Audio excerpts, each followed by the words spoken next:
Chapter 3551, Chapter 625, Kalish's Phantom. Chapter 3551, Chapter 625, Kalish's Phantom. Chapter 625, Kalish's Phantom. The second option? Kalisha blinked as she looked at Shifeng, her lips curling into a smile. You have made quite the unique choice. Are you certain you wish to give up on the opportunity to match primordial gods? I'm sure. Shifeng said definitively. Most players would have gone with Kalisha's first option in this situation. After all, primordial dragons were evenly matched with primordial gods in strength. Meanwhile, an opportunity to stand shoulder to shoulder with primordial gods was one that most players would find irresistible. However, in Shifeng's case, the first option wasn't the ideal choice. Instead, it was the second option. This was because he had already acquired the Goddess of Space's legacy and a portion of the primordial abyssal god's legacy. Whether it was the Goddess of Space or the primordial abyssal god, both were extraordinary existences. If he could secure any of their legacies, he could absolutely stand above the average primordial god in the future. Originally, he had still been racking his mind over how he should go about learning the Goddess of Space and primordial abyssal god's legacies he had acquired.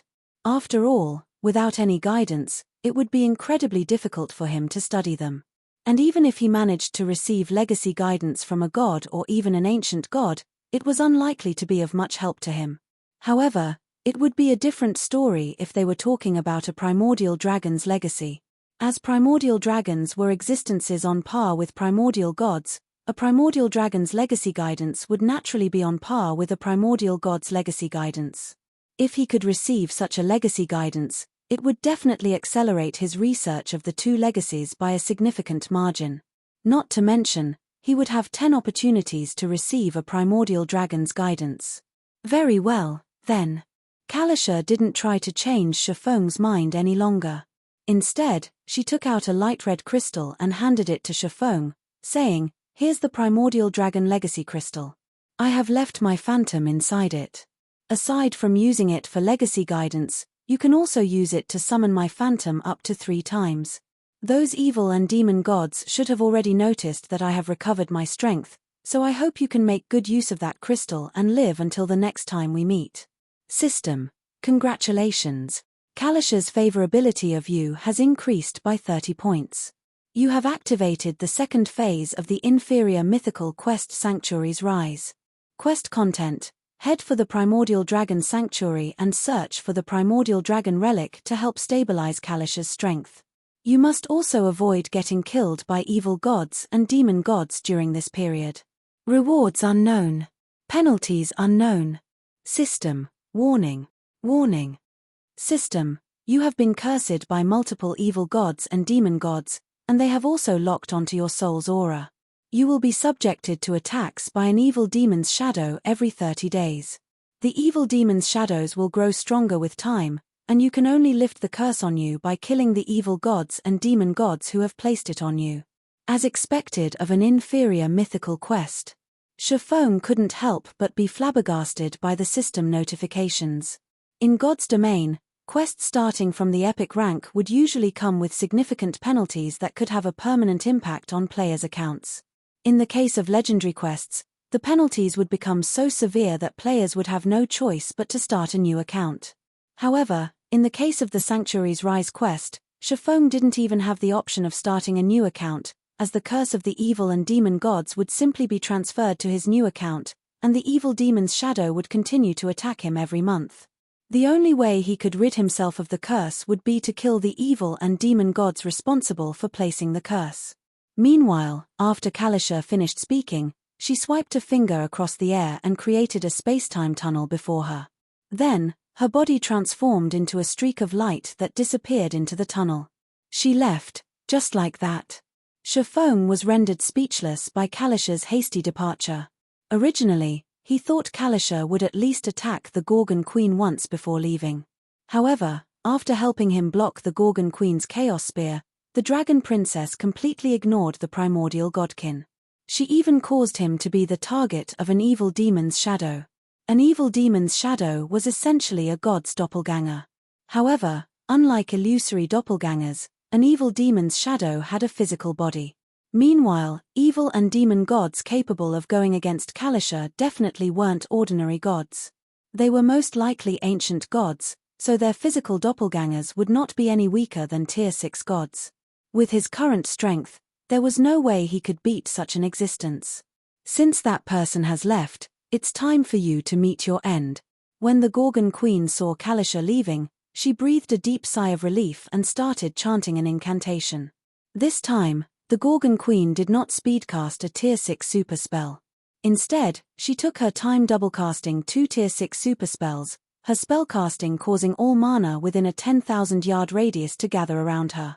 The mana within 1,000 yards of her also became frozen, causing Azure Shadow and the others, Tier 6 experts who had learned the bronze mana purification technique, to be unable to manipulate the ambient mana around them. A moment later, doppelgangers of the Gorgon Queen started appearing within a 1,000-yard radius of herself. In the blink of an eye, 100 Gorgon Queens had appeared on the plaza, all looking no different than the real deal.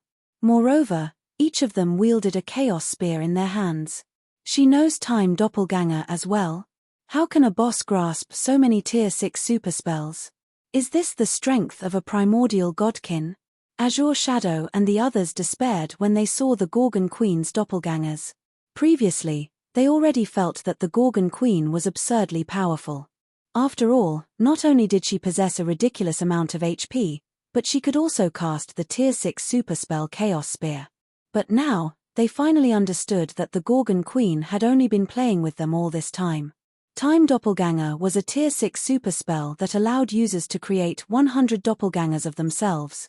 Although these doppelgangers only had a 30-second duration, each doppelganger had 100% of the original's basic attributes. Normally, due to Time Doppelganger's complexity, an individual would be fortunate if they could even cast it. As for using it in conjunction with another Tier 6 super spell, it was simply unthinkable. Even Tier 6 fifth-floor experts wouldn't be able to accomplish such a feat yet. The Gorgon Queen had successfully paired Time Doppelganger with Chaos Spear. It seems I can't avoid wasting a use.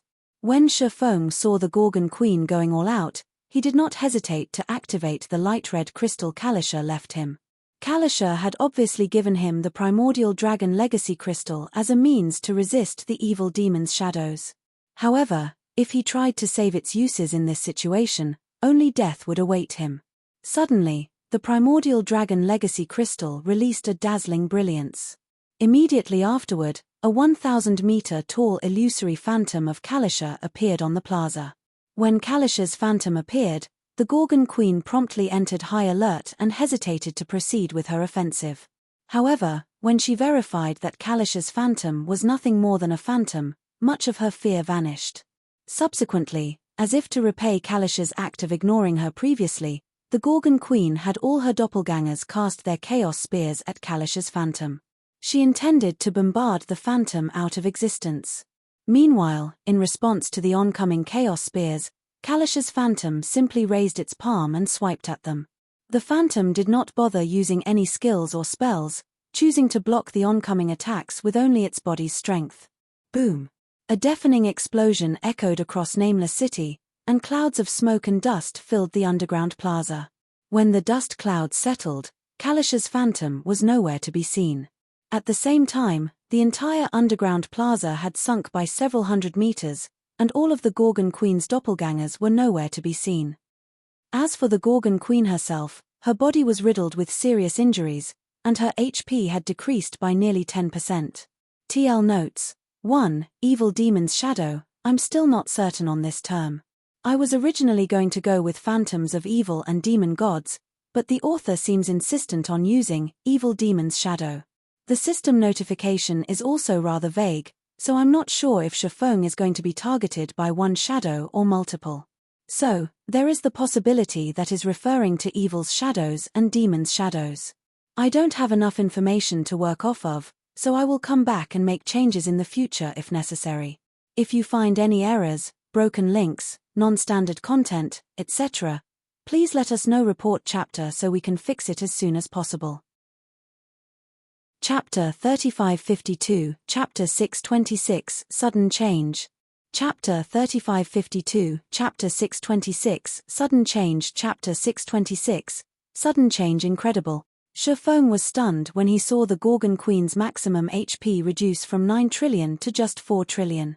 Originally, Shifeng felt he would already be fortunate if Kalish's Phantom could neutralize the Gorgon Queen's all-out attack. After all, although Kalisha herself might be stronger than the average ancient god, it was unlikely a phantom of herself could exhibit the same combat prowess. In his opinion, Kalish's Phantom should, at most, be at the standard of Tier 6 gods.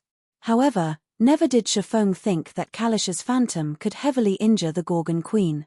With such strength, the Phantom was already strong enough to match the average ancient god. Meanwhile, spectating from nearby, whether it was Azure Shadow's group or Zero Wings members, everyone couldn't help but gape at the scene before them. None of them could think of any words to describe the roller coaster of emotions they had just experienced. Initially, they thought that, with the appearance of Kalisha, the battle was as good as over. After all, the Dragon Princess could crush the Gorgon Queen's Chaos Spear with her bare hand. Yet, a few seconds later, Kalisha swiftly took her leave after making some kind of deal with Shifeng. She showed no intentions of attacking the Gorgon Queen whatsoever. Then, just when they were racking their minds on how they should cope with the Gorgon Queen's terror, Kalisha's Phantom suddenly appeared and heavily injured the Gorgon Queen with a simple swipe of its hand. "Stop daydreaming and support the war goddess with everything you've got," Shifeng hurriedly commanded when he saw that his teammates were still dazed. "We must eliminate the Gorgon Queen before she recovers." Kalisha's strength might have heavily injured the Gorgon Queen, reducing the primordial godkin's maximum HP from 9 trillion to 4 trillion and nullifying her battle recovery, but defeating the primordial godkin remained a great challenge. Heavily injured monsters in God's domain could recover from their injuries with time. Should the Gorgon Queen recover from her injuries, she would immediately regain her battle recovery. Her maximum HP would also gradually recover to its peak. At that time, it would become impossible for them to defeat the Gorgon Queen, and he would have to expend another opportunity to have Kalish's Phantom make a move, which was something he would prefer to avoid doing as much as possible. Meanwhile, after everyone heard Shifeng's command, they promptly snapped out of their dazes and began frantically attacking the Gorgon Queen with the Tier 6 war goddess, none daring to hold back in the slightest. After their previous clash with the Gorgon Queen, they already understood that the primordial godkin wasn't an existence they could afford to provoke in their current state. If they couldn't kill the Gorgon Queen while she was heavily injured, they would lose the opportunity to kill her once she recovered. "Brothers, for the sake of the advanced bronze purification technique, to hell with it." After resolving himself, Azure Shadow commanded in the team chat, "All members, use the Rage Potion." The Rage Potion was one of the more common trump cards the Green God Corporation had prepared for their group. It was also one of the few potions that had an effect on Tier 6 players. When consumed by Tier 6 players, the Rage Potion could increase the user's basic attributes by 100% and physique by 50% for 6 hours. It was a precious potion that could only be crafted by great Grandmaster alchemists, and each member of their group would only be assigned 1 bottle per month. Following Azure Shadow's command, the other Night Watch battle group members promptly used their respective rage potions, elevating their damage output to the next level. Now, each of their attacks could cause over 100 million damage to the Gorgon Queen. Meanwhile, Shifeng also dared not be stingy in this situation. Immediately, he used the Feather of Oath to summon 5 Tier 5 war goddesses and had them join the battle. In her heavily injured state, the Gorgon Queen's combat standard was no different from ordinary Tier 6 divine monsters. Meanwhile, with the Tier 5 war goddesses' ability to exhibit the power of gold combat techniques with their every move, they were in no way inferior to the average Tier 6 divine monster. When they worked together with the Tier 6 war goddess, they easily overwhelmed the primordial godkin and reduced her to nothing more than a punching bag for them. 87%. 86%. 85%. As time passed, the Gorgon Queen's HP rapidly fell under everyone's fierce offensive, and it would only be a matter of time before the primordial godkin fell. When the battle was nearing the 30-minute mark, Shifeng, who had been continuously attacking the Gorgon Queen using Sword's Orbit, suddenly received a call from Billowing Water. "Has your discussion yielded an outcome already, Miss Billow?" Shifeng asked, smiling as he looked at Billowing Water's face displayed on the call window. He was honestly a little surprised the other party was contacting him so soon. Previously, the price he set for helping the Blaze conglomerate defend its city was by no means insignificant. Normally, it should take a conglomerate like Blaze 2 or 3 days of discussion and analysis, at the very least, before a decision could be made. No, not yet, Billowing Water said, shaking her head. Then, with a somewhat ugly expression, she continued, I am contacting you for a different matter, Guild Leader Black Flame. A different matter? A hint of curiosity appeared in Shifeng's eyes. I urgently need a large sum of eternal gold coins. May I know if you have some available? Billowing Water asked with a serious look. Shifeng was rather surprised by Billowing Water's sudden need for a large sum of eternal gold coins. After all, as the Blaze conglomerate's first successor, she must have access to a significant sum already. So, he found it hard to imagine Billowing Water lacking eternal gold. Regardless, he still chose to answer her question, saying, I only have several hundred eternal gold on hand right now, but I have quite a lot over on the Eternal Continent. May I know how much you need, Miss Billow? Although he had spent a lot of eternal gold to purchase god crystals some time ago, the secret crystal trading firm was generating a lot of profits for him daily. This was due to the trading firm's 9th floor occasionally selling extraordinary secret treasures. Combined with the various powers' enthusiasm toward extraordinary secret treasures, each article could easily be auctioned for over 1,000 eternal gold. Even if he would only receive a small fraction of these sales, it was still enough to make him a fortune. Currently, he should have no trouble taking out 3,000 or 4,000 eternal gold. I need about 300,000 eternal gold, Billowing Water said awkwardly. Moreover, I need it within a week. 300,000? Are you starting an all-out war against someone? Shifeng couldn't help but ask. In the current Eternal Realm, a fortune of 300,000 eternal gold was outside the reach of even pseudo-apex powers. In fact, aside from the 7 Luminaries Alliance, he doubted that any other power could take out such a sum. Meanwhile, apart from waging an all-out war against a major power, Shifeng couldn't think of another reason Billowing Water would need so much money. Something like that, putting on a gloomy expression, Billowing Water truthfully said, the chairman plans to marry off my little sister to a major power. I don't wish to see my little sister thrown into this pit of fire, so I now have to win over a group of elders and experts in the conglomerate. Only by doing so can I negotiate with the chairman. But I will need a lot of eternal gold to accomplish all this, so will it be possible for you to get together 300,000 eternal gold within a week, Guild Leader Black Flame? If you find any errors, broken links, non-standard content, etc., please let us know. Report chapter so we can fix it as soon as possible. Chapter 3553, Chapter 627, Second City Building Order. Chapter 3553, Chapter 627, Second City Building Order. Chapter 627, Second City Building Order. A political marriage? Is it with a big family from one of the 9 great pseudo-apex powers? Shifeng couldn't help but be a little surprised when he heard Billowing Water's recount. The various powerful families in the greater world were massive in size. It was especially so for the families operating conglomerates that had existed for centuries or millennia. These families easily had over 10,000 members. For this reason, political marriages between these powerful families and conglomerates were very common, and the Blaze conglomerate wasn't an exception.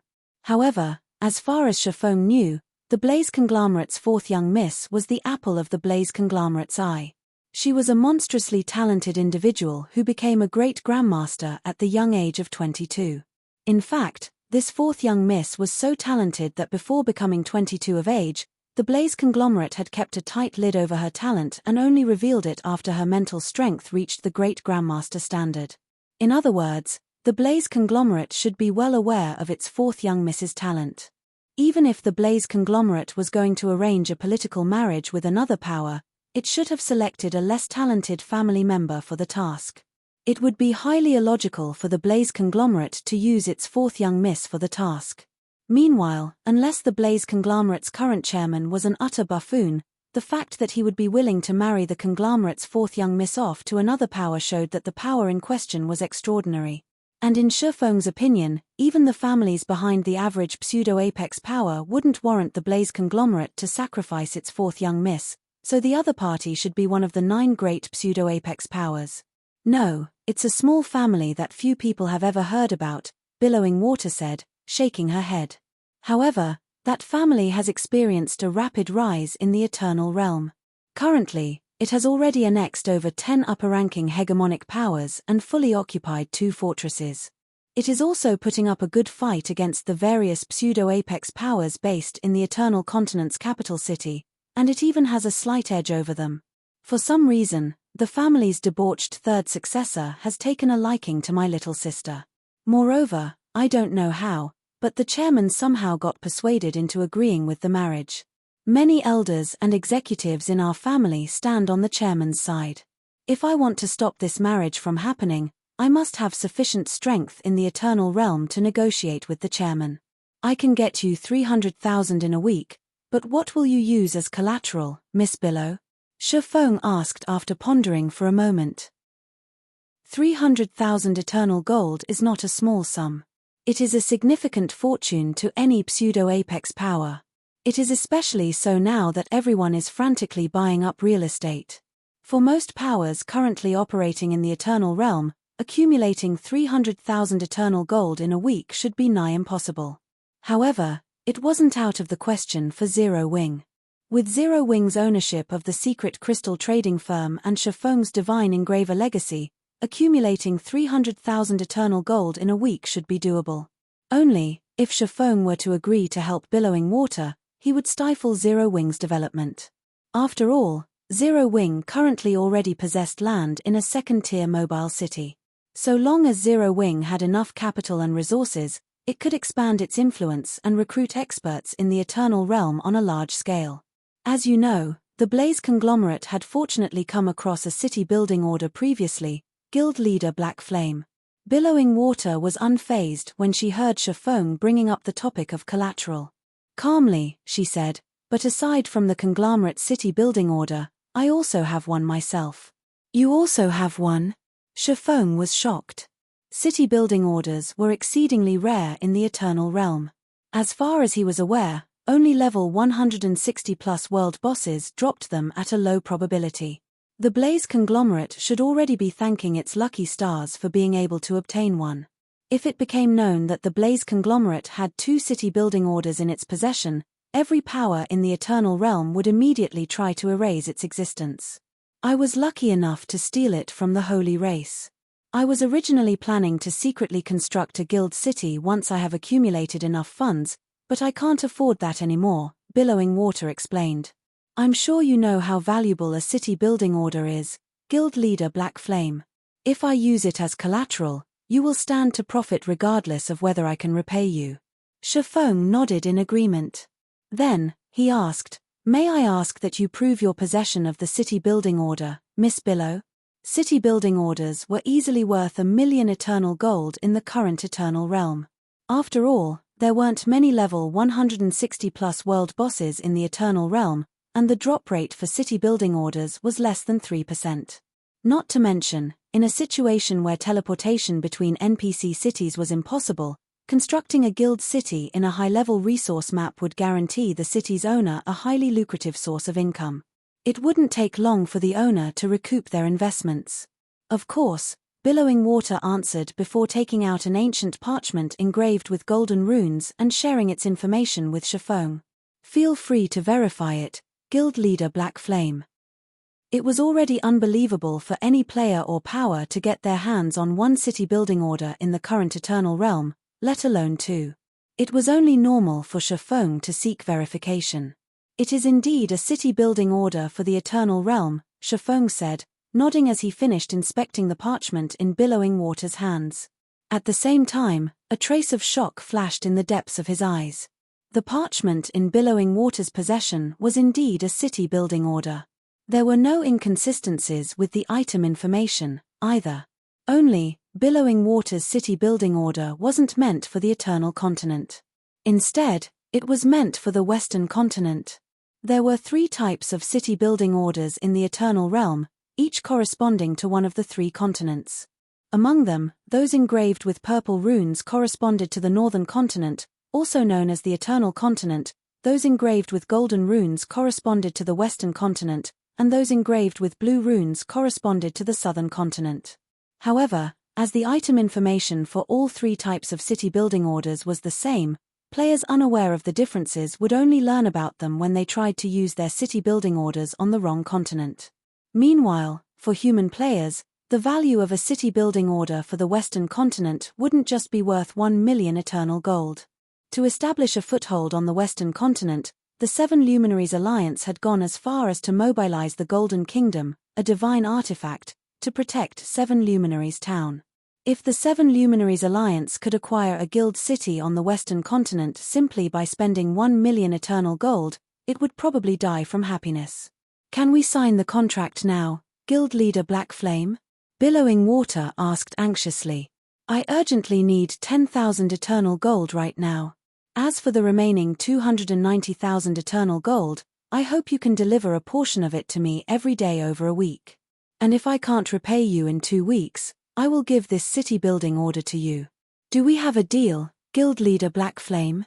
If you find any errors, broken links, non-standard content, etc., please let us know. Report chapter so we can fix it as soon as possible." Chapter 3554, Chapter 628, Queen's Fall. Chapter 3554, Chapter 628, Queen's Fall. Chapter 628, Queen's Fall. No problem. If you can return to the Crystal City, you can head to Zero Wing's residence to collect 10,000 eternal gold today, Shifeng said, nodding and smiling. Zero Wing will also deliver you at least 50,000 eternal gold every day after today, ensuring that you will receive 300,000 eternal gold within a week. Although Zero Wing currently only possessed about 4,000 eternal gold, so long as they sold some of the guild's combat secret treasures, they could accumulate 10,000 eternal gold in no time. Doing so wouldn't affect the guild's operations either, as he and his team had obtained many mana purification techniques and secret treasures while they were grinding in the Nameless City. Currently, just the combat secret treasures they had numbered over 1,000 already, while their common secret treasures numbered nearly 10,000. Moreover, some of these combat and common secret treasures came in sets that could be sold at a much higher price than individual pieces. Honestly, should he choose to sell all of these secret treasures immediately, he could probably get Billowing Water the 300,000 eternal gold she needed before the end of the day. However, to avoid affecting the market value of secret treasures, he decided it would be better to sell the secret treasures in batches and let the Crystal City's inhabitants digest them slowly. "Okay. I'll head over to Zero Wing's residence to sign the contract right away." Billowing Water sighed in relief when she heard Shifeng's answer. Out of all the powers she was closely acquainted with, none could take out 300,000 eternal gold within a week. She had only sought out Zero Wing's help as a last resort. After all, if she were to ask for help from a power she wasn't familiar with, she would risk exposing her possession of a city-building order. The value of a city-building order in the current Eternal Realm was enough for even pseudo-apex powers to disregard their reputation. At that time, she might not even be able to protect her city-building order, let alone use it in a transaction. "I'll have someone trustworthy contact you and make sure no third parties will learn of our transaction," Shifeng assured while suppressing the excitement in his heart. Then, afraid that something unexpected might happen over on Billowing Water's side, after disconnecting the call, Shifeng promptly opened a world-breaking gate next to him and had Hidden Soul return to the Crystal City with all of the secret treasures in his bag. He also had Hidden Soul conceal her identity while selling the secret treasures and dealing with Billowing Water. A city-building order for the Western Continent. The current Eternal Realm was still in its infancy. Whether it was the human race or the holy race, neither side possessed any Tier 6 players in the Eternal Realm. In such a situation, it would be incredibly difficult for either side to take down a well-prepared guild city. Meanwhile, once a guild city was allowed to settle down and develop, the difficulty of destroying it would rapidly increase over time. So long as Zero Wing could get its hands on Billowing Water's city-building order, the guild's influence in the Eternal Realm would immediately rise to a new height. It was especially so now that many powers had already learned of the Western continent's existence. Soon, many players from the Eternal Continent would be looking to enter the Western continent. Meanwhile, if these players wished to operate on the Western continent long-term, they would need to have a place settlement they could operate from. Although the Seven Luminaries Alliance's Seven Luminaries Town existed, guild towns and guild cities were two entirely different concepts. Apart from providing players a place to rest, a guild town's private houses offered no other functions. In comparison, a guild city's private houses allowed players to bind with the house's teleportation array and, so long as they weren't attempting cross-realm teleportation, teleport back to their houses directly. By doing so, they would also get to avoid paying the city's entrance fee. They could even use this teleportation feature to teleport out of certain maps that prohibited teleportation. Meanwhile, in the Eternal Realm where NPC cities did not possess teleportation arrays, the teleportation feature of private houses was invaluable. It was especially so for humans operating on the Western continent, as human players would be forcibly teleported back to the Eternal Continent when they died on the Western continent. If these players wanted to return to the Western continent, they would have to pay a teleportation fee of 150 Eternal Gold. Such a price was unbearable even for the executives of pseudo-apex powers, let alone other players. However, if players owned a private house in a guild city located on the Western continent, they could teleport from the Eternal Continent to their house on the Western continent, saving them the exorbitant intercontinental teleportation fee. Hence, if given the opportunity, many players would be more than willing to pay a significant upfront fee to buy or rent a private house on the Western continent. So long as Zero Wing could construct a guild city on the Western continent, it could make a fortune simply by collecting rent on the city's private houses, and its income would absolutely exceed the various NPC cities. In the future, the city's revenue might even match the total income of a fully developed pseudo-apex power in the Eternal Realm. Meanwhile, after Hidden Soul left, Shifeng continued grinding down the Gorgon Queen's HP with everyone. Even though the Gorgon Queen was heavily injured, it was still a challenge to deplete its massive HP pool of 4 trillion. Fortunately, Azure Shadow and the other Night Watch Battle Group members were Tier 6 players who had learned the Bronze Mana Purification technique. In addition, they had also consumed an Eternal God Crystal, so whether it was their combat standard or mastery over their skills and spells, both were rapidly improving throughout the battle. This, in turn, increased the damage they dealt to the Gorgon Queen. Azure Shadow's improvements were especially apparent. After attacking the heavily injured Gorgon Queen for half an hour, he successfully stepped into the extrasensory realm and became a bona fide 5th floor expert. As a result, his damage output experienced a qualitative transformation. Furthermore, roughly 10 minutes later, Gentle Snow, Wordless Ember, and Sleeping Quicksand had similarly reached the extrasensory realm one after another. Now, even in the Eternal Realm, they could be considered experts standing at the apex. Everyone, increase your damage output. We only have 5 more minutes before the Gorgon Queen recovers, Shifeng said when he saw that the Gorgon Queen still had 14% of her HP remaining. Although he could still heavily injure the Gorgon Queen by summoning Kalish's Phantom again, every summon he wasted would increase the risks he had to face when the evil demon's shadows came for him later. Unless absolutely necessary, he did not wish to summon Kalish's Phantom for a second time. Holy Mana's Shadow. World of Frost. Suddenly, Shifeng's frame increased to 20 meters, and the aura he radiated skyrocketed in intensity. Then, he executed Sword's Orbit with the 21 frost swords he summoned and bombarded the Gorgon Queen with attacks comparable to Azure Shadow's. The participation of the 21 frost swords was akin to a sudden addition of 21 Tier 6 experts to the battlefield. Immediately, the Gorgon Queen's HP started to decrease at a much greater rate. 14. 10. 5. When the Gorgon Queen's HP fell to 1%, the Gorgon Queen fully recovered from her heavily injured state. As if having expected this, the Gorgon Queen promptly launched countless mental blades at her surroundings, instantly annihilating every Tier 5 player except for Shifeng. Immediately afterward, the Gorgon Queen silent cast a Chaos Spear and used it to obliterate Growling Potato. Die.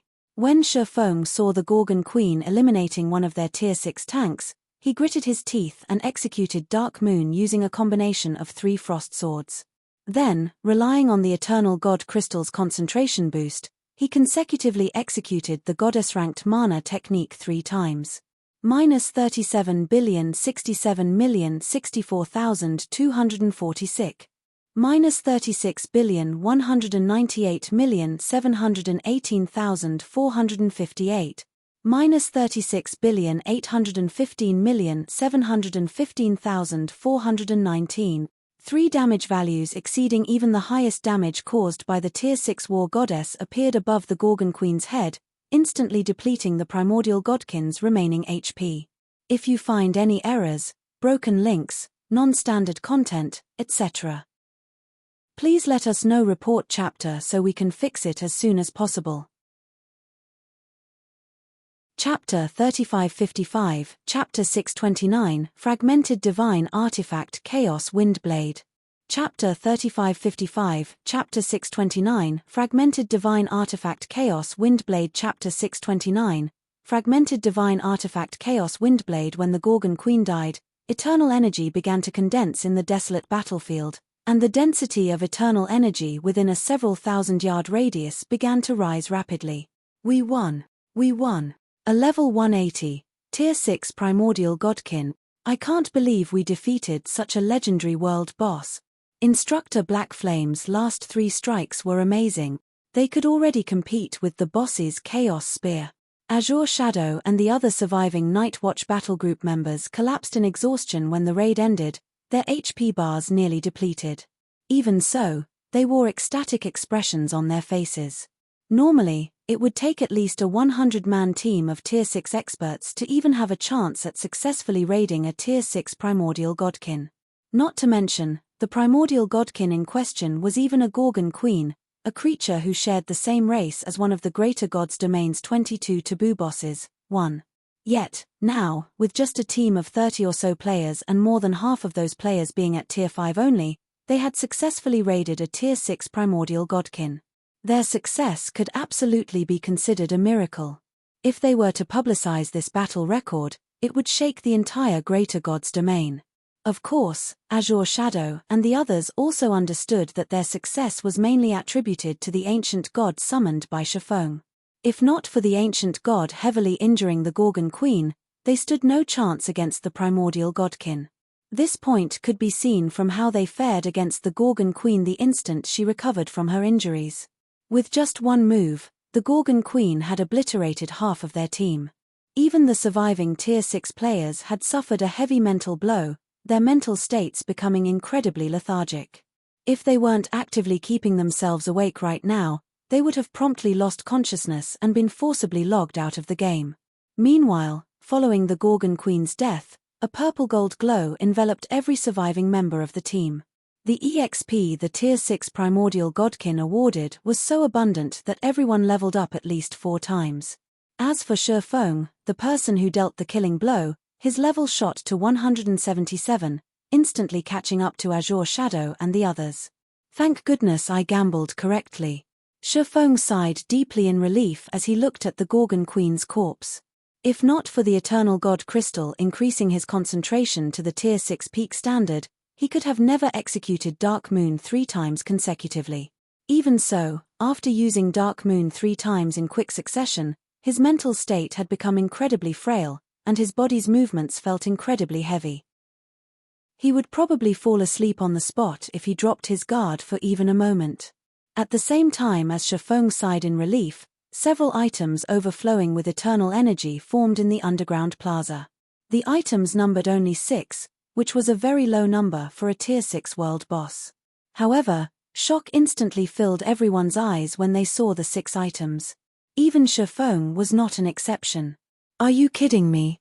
What dense eternal energy! Not even the fragmented divine artifacts I've seen can hold a candle to these items. Could there be an intact divine artifact among these items? The eternal energy they're radiating is nearly at a liquid state. Even if there isn't an intact divine artifact, there should still be multiple fragmented divine artifacts. Multiple fragmented divine artifact. The last I recall, even when the various pseudo-apex powers managed to kill Tier 6 gods, The most they'll get is one fragmented divine artifact. If those pseudo-apex powers learn of this, they'll probably die from envy. Astonishment and admiration filled Azure Shadow and the others as they looked at the 6 glowing items floating before them. Although they didn't know what exactly the 6 items were, it was easy to tell these items were extraordinary going by the eternal energy gathered around them. It wouldn't be strange if half of these items were fragmented divine artifacts. Be it weapons or equipment, the various powers would regard every fragmented divine artifact as one of their most prized possessions. They were incredibly rare, and many upper-ranking hegemonic powers and conglomerates wouldn't even necessarily own one. However, so long as an upper-ranking hegemonic power possessed a fragmented divine artifact, they would immediately be ranked among the top of upper-ranking hegemonic powers. Or more specifically, owning a fragmented divine artifact was a criterion for being ranked as such, which was a testament to the rarity and might of fragmented divine artifacts. Is this because of the exploration bonus? Shifeng couldn't help but doubt his eyes when he finished collecting the 6 items. He had killed many Tier 6 gods in his previous life, some of which were even above level 200. Meanwhile, it should be known that there was a qualitative difference between monsters that had reached level 200 and monsters below level 200. Firstly, once monsters reached level 200, regardless of their tier, they could form a miniature world within them. Meanwhile, the formation of this miniature world would provide monsters with a qualitative improvement in physique, mana, and physical toughness. Secondly, once monsters reached level 200, their magic resistance would no longer be 0. Instead, all monsters at level 200 and above would have a certain degree of magic resistance, which would increase their resistance toward players' skills and spells. Because of these 2 factors, level 200 was a huge turning point for monsters in the Greater Gods domain. Of course, level 200 was also a huge turning point for players. Upon reaching level 200, players would no longer gain EXP from monsters below level 200. They must kill level 200 monsters or above if they wished to continue leveling up. Meanwhile, the minimum tier for monsters at level 200 or beyond was tier 5. Moreover, after reaching level 200, the amount of EXP players needed to level up would skyrocket. Players fighting in teams would also no longer evenly share the EXP they earned from monsters. Instead, EXP would be distributed based on individual contributions. These factors made it much more difficult for ordinary players to level up after reaching level 200. As a result, many players lacking strength would find themselves hovering at level 200 for the rest of their careers in God's domain. Anyway, due to the significant changes monsters would undergo at level 200, the loot they dropped would also become significantly better. Yet, despite being a level 180 monster, the Gorgon Queen's loot was superior to even the loot of level 200 plus, Tier 6 gods. Contrary to what Azure Shadow and the others surmised, only one of the 6 items was a fragmented divine artifact. Even so, in terms of overall value, the Gorgon Queen's loot vastly exceeded the estimates of Azure Shadow and the others. Chaos Windblade, Greatsword, fragmented divine artifact, equipment requirement, strength 12,000, level 160 attack power, 1,600% of strength, attack speed, 4% of strength and agility, all attributes, increases according to the user's level. Ignore levels plus 80, attacks ignore 80% of all defense and magic resistance effects. Attacks have a 20% chance to trigger the Chaos Devour effect, devouring the target's energy for the user's own use. Attacks have a 70% chance to increase by 2 ranks and cause 400% damage. The effect is halved against Tier 6 creatures. When equipped, increases all basic attributes by 400%, increases physique by 220%, increases reaction speed by 150%, improves all attacks by 1 tier, up to Tier 6 peak, increases mana strength by 1 rank, increases mental reaction by 30%. Additional passive skill Heart of Chaos, weakens enemies' resistance to all forms of energy by 50% and improves perception by 1 rank. Additional profound skill 1, Chaos World, have the Chaos World descend upon the user and cover a 3,000-yard radius. Duration, 5 minutes cooldown, 1 natural day. Additional profound skill 2, Chaos Incarnation, endows the user with the power of chaos, turning them into a chaos controller. Duration, 5 minutes cooldown, 7 natural days forged by the primordial chaos. The Chaos Windblade's core is currently damaged, and it needs to absorb 9 world hearts and 1 chaos core to fully recover. Shifeng was rendered speechless as he looked at the Chaos Windblade. In reality, this wasn't the first time he had heard of the Chaos Windblade's name. This was because it was one of the more famous fragmented divine weapons in the Holy Race player's possession in his previous life. It was even ranked 23rd on the 7 Luminaries Alliance's Crossworld Fragmented Divine Artifact ranking list. He never thought the weapon would end up in his hands in this life. However, compared to the Chaos Windblade, what caught Shifeng's attention even more was the fist-sized void fragment in his hand. When he looked at this fragment, his heart palpitated uncontrollably. A medium world fragment. TL notes. 1. Taboo bosses. This is a new term introduced by the author. I guess the author finally realized how many things Taboo is referencing and decided to add further specifications. 2. Level 200 was also a huge turning point for players. I translated this section as is, and I don't know if the turning point for players includes the internal miniature world that monsters get when reaching level 200. The author also never specifically mentioned it and simply wrote that level 200 was similarly a turning point for players. However, personally, seeing as weaker players could have their progression permanently halted at level 200, I'm of the opinion that players don't get such a benefit, and the level 200 turning point is mostly negative for players. If you find any errors, broken links, non-standard content, etc., please let us know. Report chapter so we can fix it as soon as possible. Chapter 3556, Chapter 630, Medium World Fragment. Chapter 3556, Chapter 630, Medium World Fragment. Chapter 630, Medium World Fragment. How is the boss's loot, guild leader? I see that Azure Shadow and the others look very excited. Did a fragmented divine artifact drop? A fragmented divine artifact? Really? Doesn't that mean we've struck gold?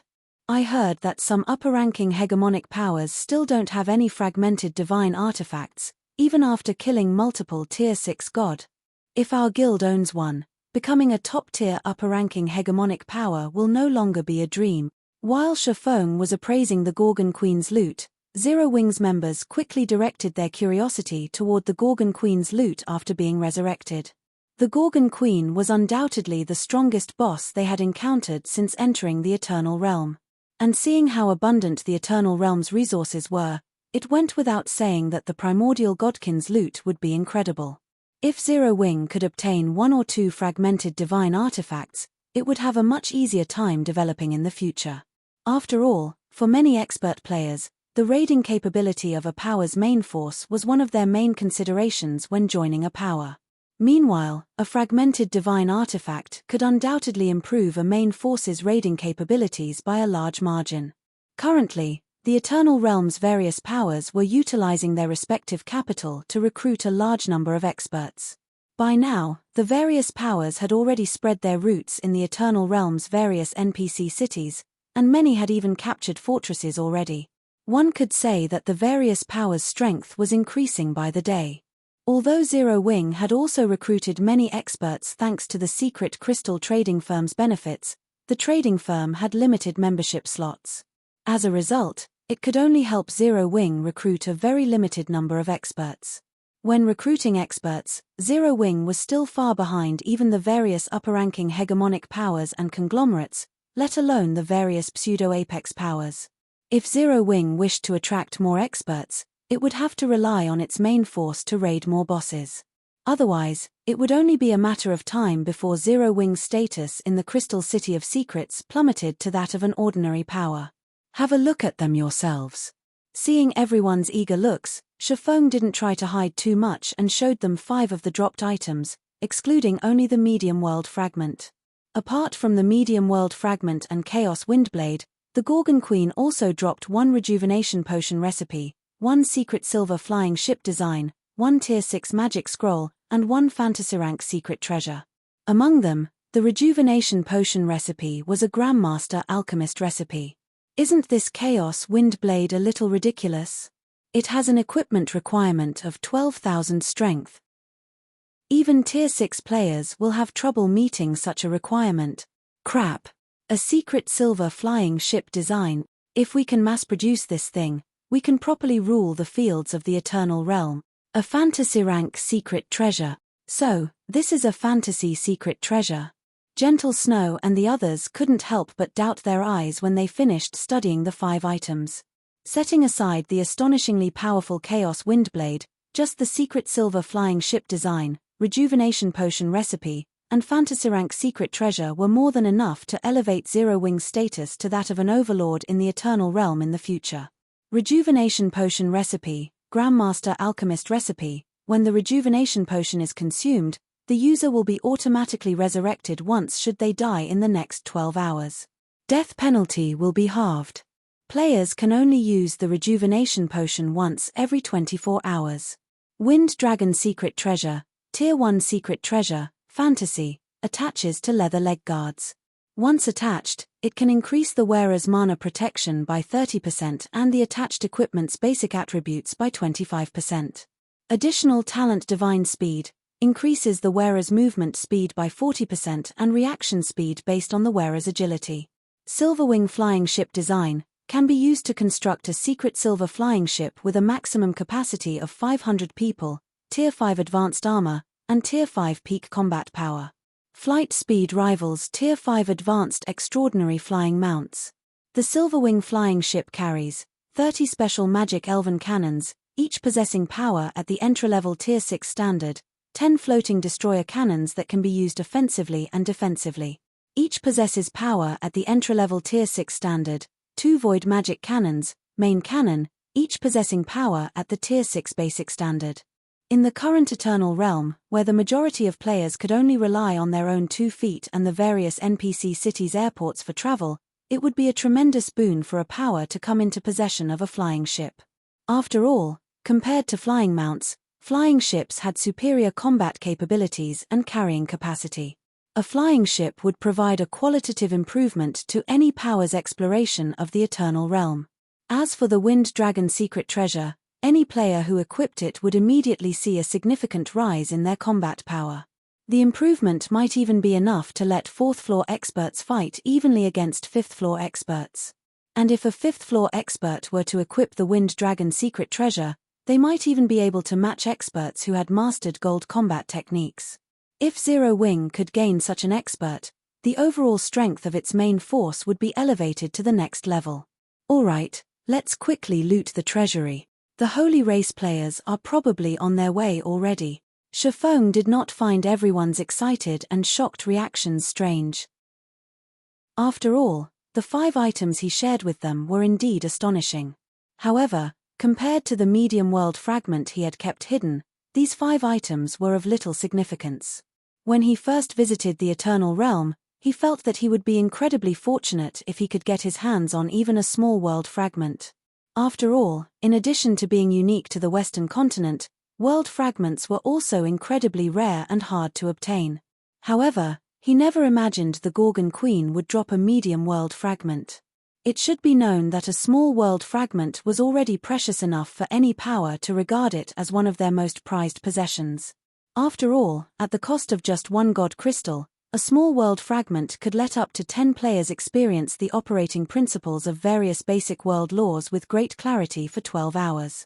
Moreover, if players used the small world fragment's ability when they were constructing their divine body, the ability could artificially increase their divine body's strength by 5%. In comparison, the medium world fragment in his possession could let up to 20 players experience the operating principles of both basic and advanced world laws with great clarity for 24 hours.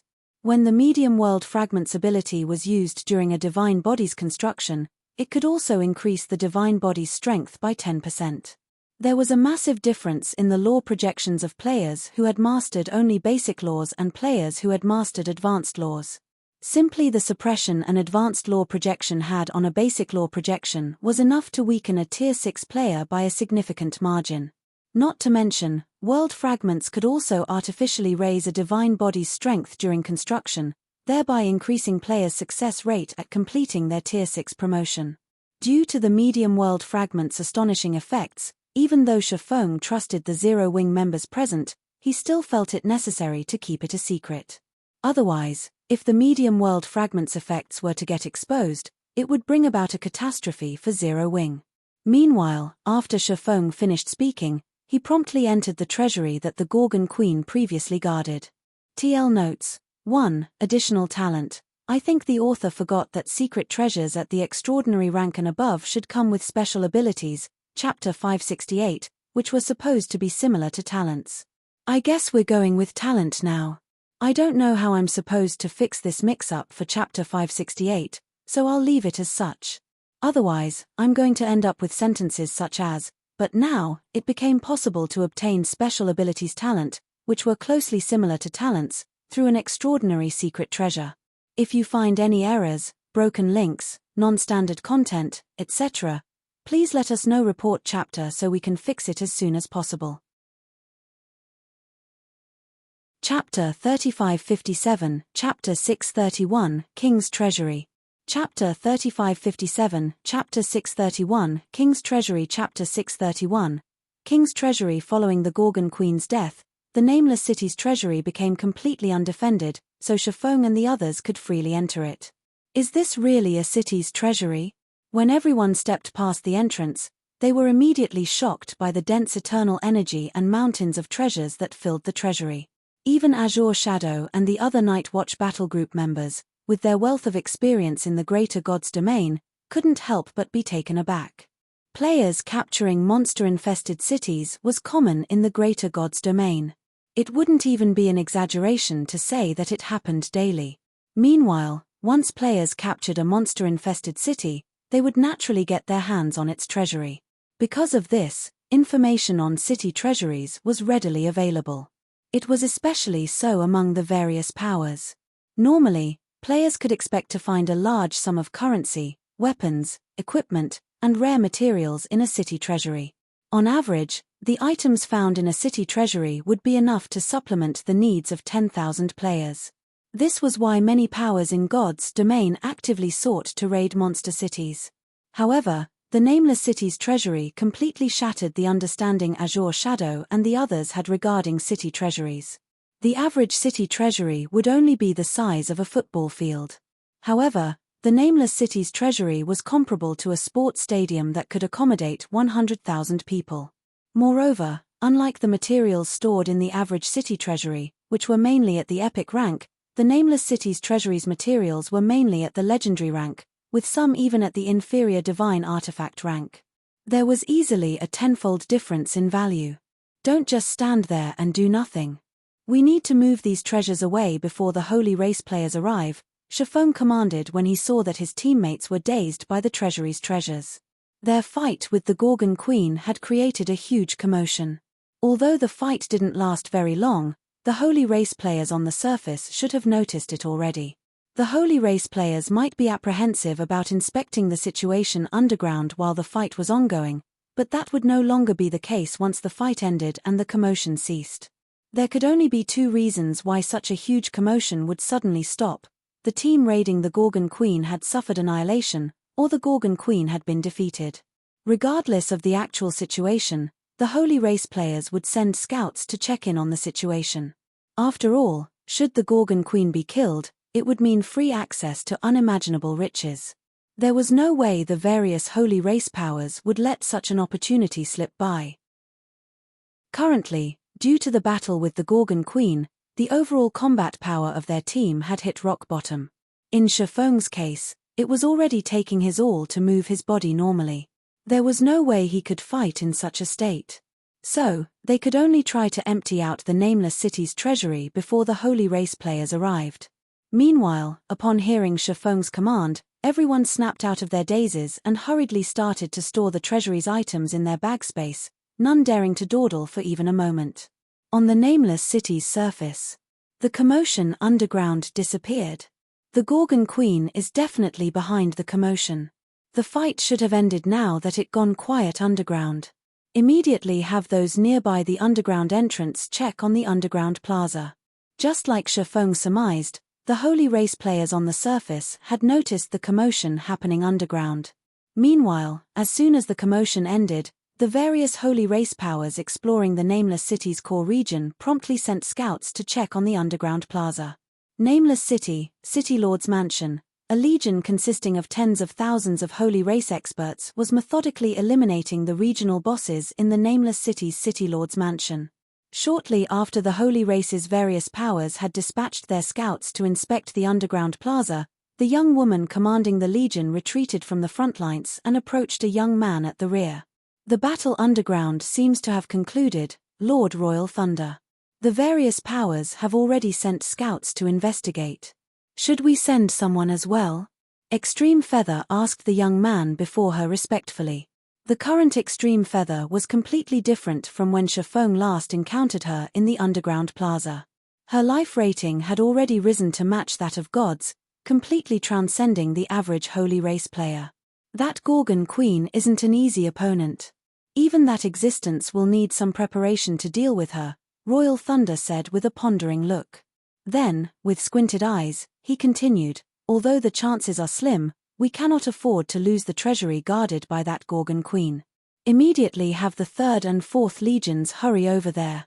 Understood. Extreme Feather immediately nodded and left to carry out Royal Thunder's command. Underground Plaza, Nameless City's treasury. While many holy race players were quickly making their way to the treasury, Gentle Snow and the others were frantically collecting all of the treasures they could get their hands on. They also couldn't help but wish they could grow a few extra pairs of hands. However, even after Gentle Snow and the others had looted for several minutes straight, the number of items in the treasury had barely reduced. Seeing this, Gentle Snow and the others didn't know whether they should feel happy or sad. My 6 epic bags are nearly full already, guild leader, Gentle Snow hurriedly told Shifeng while looting. But I don't think we've looted even 20% of the treasury yet. I'm nearly full as well, Instructor Black Flame, Azure Shadow said in frustration. This was definitely the most exasperating situation he had encountered since he started playing God's Domain. In the past, he had always felt that the monsters in God's Domain dropped too few treasures and could never fill the epic bags he prepared. But now, there were so many treasures before him that he couldn't even fit everything into the 6 epic bags in his possession. Just carry whatever you can, Shifeng said, chuckling when he saw the anxious look on Gentle Snow and Azure Shadow. It was never possible to clear out the treasury with so few of us here. What matters is we grab the most important items. There were so many items in the treasury that it would take at least several hundred players' worth of bag space to clear out completely in one trip. So, for their team of just 30+ players, it was never possible for them to take everything. The only thing they could do was take the most valuable items. It was why Shifeng had previously told Gentle Snow and the others to prioritize items radiating dense eternal energy. Many of these items were inferior divine artifact rank materials such as the divine water of life and soul essence. These materials were far more valuable than the average legendary rank material. As for Shifeng himself, he prioritized collecting the treasures placed in the middle of the treasury. These central items were far more precious than the materials scattered throughout the treasury. Some examples include secret treasures, mana purification techniques, and large quantities of 7 luminaries crystals and eternal god crystals. Moreover, the secret treasures and mana purification techniques stored in the treasury were extraordinary. In the case of secret treasures, all of them came in sets and were at the combat rank or above. He even saw several extraordinary secret treasure sets. In the current market, these extraordinary secret treasure sets were easily worth more than a fragmented divine artifact. If a titled expert were to equip the set, they could immediately match Golden Masters in combat. Fortunately, with his fragmented legendary spatial bag, Shifeng had no trouble collecting all of the loot in the middle of the treasury. Meanwhile, he should have collected about 20 extraordinary secret treasure sets based on his rough estimates. This was an amount that could frighten the Eternal Realm's various powers. I detect many holy race players approaching us, Instructor Black Flame, Azure Shadow hurriedly reported when he sensed the presence of holy race players with his Tier 6 skill Sky Eye. They'll reach the treasury in about 20 seconds. There are more than 1,000 of them, and their numbers are quickly increasing. It's time we take our leave, then. Everyone, leave this place using a random teleportation scroll and log off to rest, Shifeng said as he took out a Tier 4 random teleportation scroll. Hearing this, everyone couldn't help but look at the remaining treasures reluctantly. However, they also understood they lacked the strength to defend the treasury, so they quickly activated their respective Tier 4 random teleportation scrolls. Meanwhile, less than 10 seconds after Shifeng and the others left, a large group of Holy Race players arrived at the underground plaza, and they were immediately dumbfounded when they saw the Gorgon Queen's corpse. TL notes. 1. King's Treasury. I don't know why this chapter is titled King's Treasury. If you find any errors, broken links, non-standard content, etc., please let us know. Report chapter so we can fix it as soon as possible. Chapter 3558, Chapter 632, Advanced Guild Residence. Chapter 3558, Chapter 632, Advanced Guild Residence. Chapter 632, Advanced Guild Residence. The Gorgon Queen's dead. She's dead. How? This is a Tier 6 primordial godkin we are talking about. What kind of power could possess the strength to raid her? The Holy Race players who arrived at the underground plaza gasped in disbelief when they saw the corpse in the middle of the plaza. They couldn't believe that the terrifying Gorgon Queen had fallen. Quick! Inform the commander. The treasury. The city treasury is open. Charge. There's no way they could have emptied the treasury in such a short time. After recovering from their shock, the Holy Race players promptly contacted their superiors before rushing into the treasury. Damn it! Were we too late? Extreme Feather revealed an ugly expression as she gazed at the empty area in the middle of the treasury. While mountains of treasures still filled the nameless city's treasury, anyone with a discerning eye could tell that the treasury's most precious items had already been taken. What remained probably didn't amount to even 1/10 of the value of the taken items. What should we do now, Commander Feather?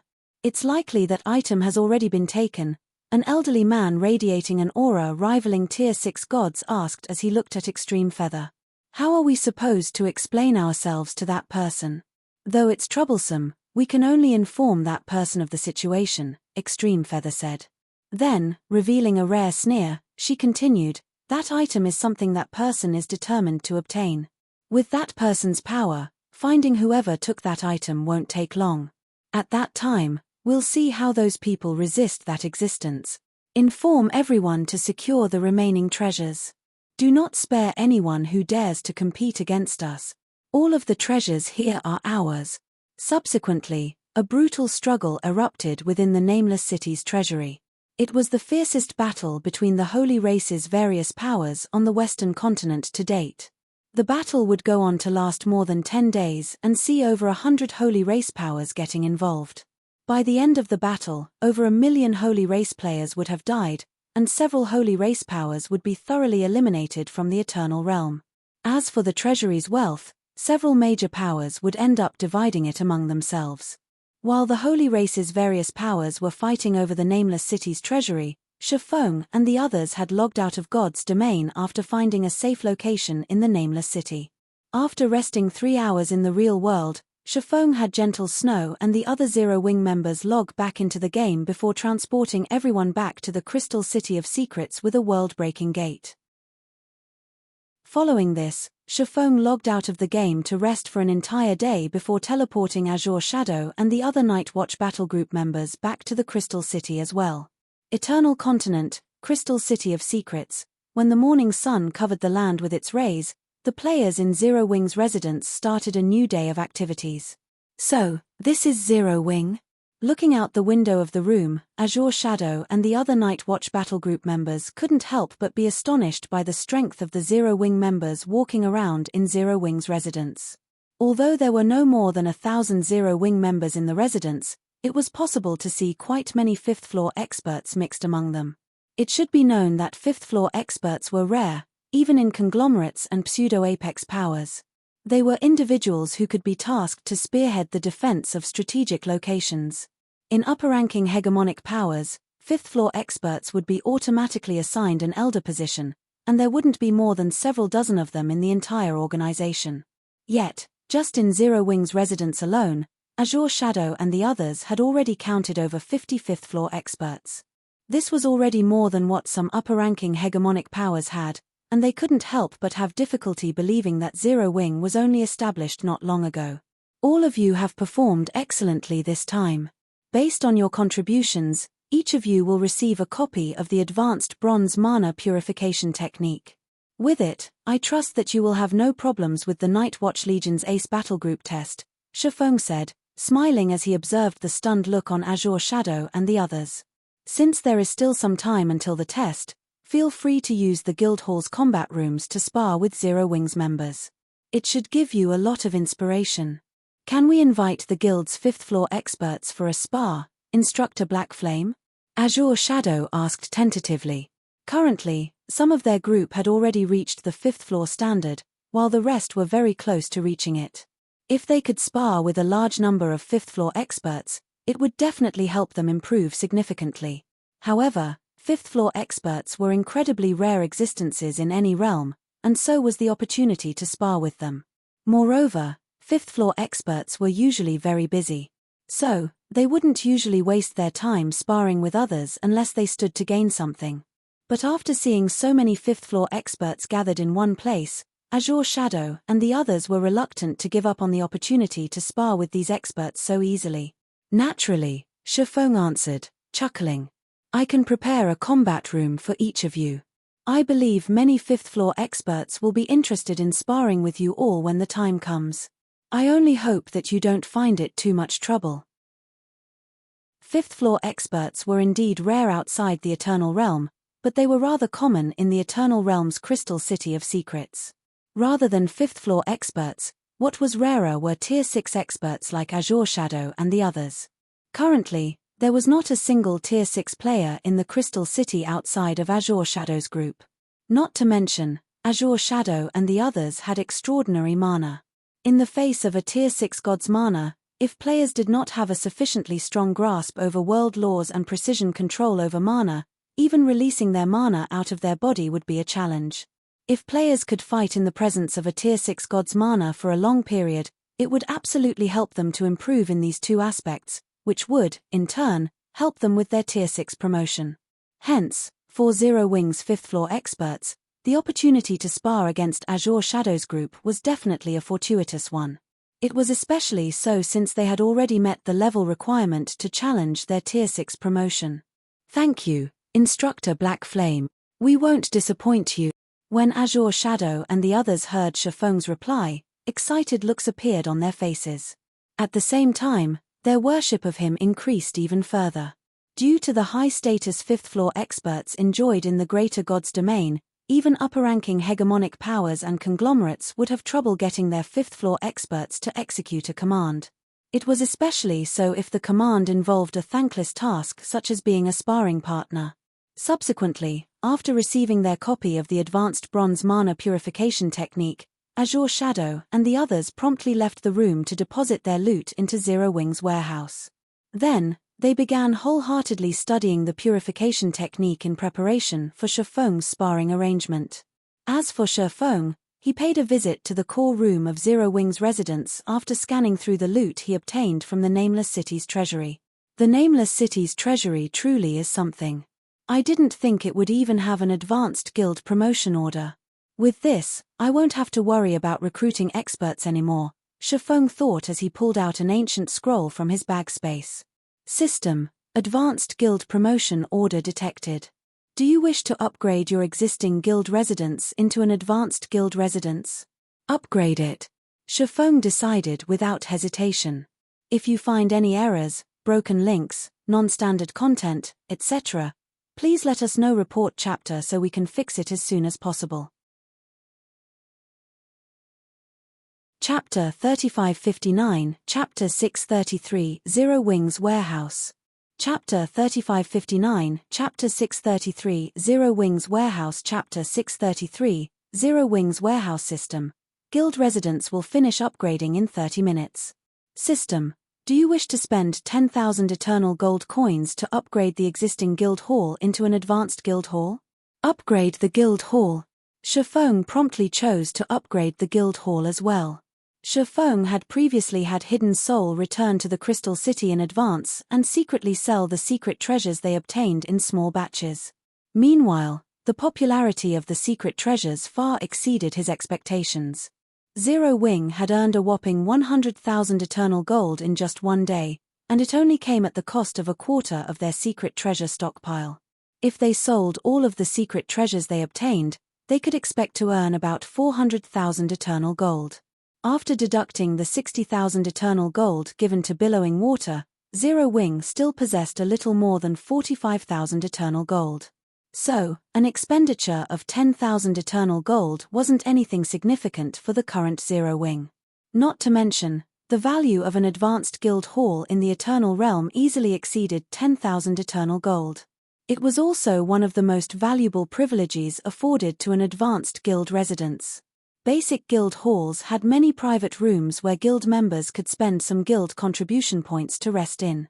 Not only could these private rooms help players recover their stamina and concentration at an accelerated rate, but they could also help in the removal of foreign energies, such as holy power.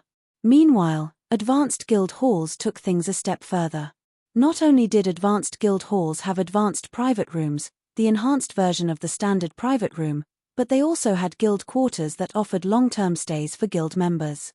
Although guild quarters were more limited in number, going by the size of Zero Wing's residence, its advanced guild hall should have at least 1,000 guild quarters. These guild quarters were akin to a guild city's private houses. They could be equipped with teleportation arrays that players could teleport to. The only difference between the teleportation feature of a guild hall's guild quarters and a guild city's houses was that the former had a 36-hour cooldown, while the latter only had a 24-hour cooldown. Even so, the teleportation feature of guild quarters was invaluable in the Eternal Realm. With it, guild members could save their time on making return trips and start to explore more distant locations.